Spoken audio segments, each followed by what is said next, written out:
με λένε Κώστα Παναγόπουλο, είμαι 29 ετών, είμαι στη βαθμίδα του Marketing Director. Είμαι στη Λεμεσό, στο σπίτι, στην έπαυλη μάλλον, του Σταύρο Ζήνωνος και Κατερίνα Κωνσταντίνου, IMD. Αυτό που ζω είναι κάτι εξωπραγματικό και θέλω να σας περιγράψω, όχι να σας περιγράψω, αλλά να δείτε τι ζούμε αυτή τη στιγμή.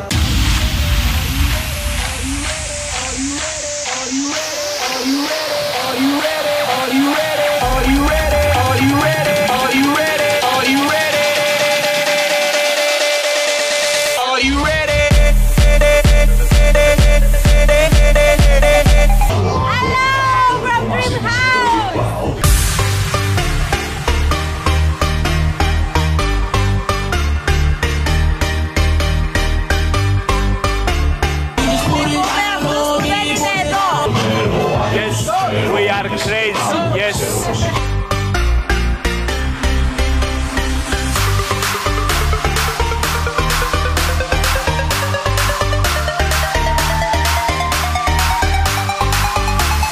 Πραγματικά αυτό που ζούμε σήμερα δεν περιγράφεται.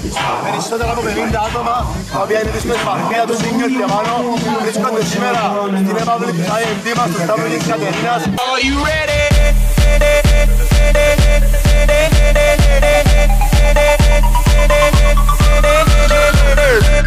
You should be here.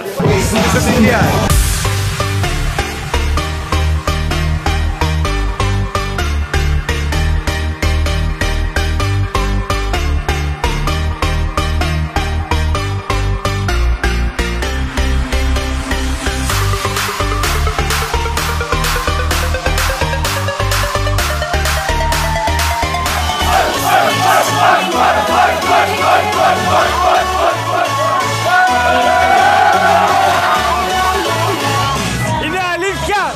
Κοίτα αυτό! Κοίτα! Κοίτα!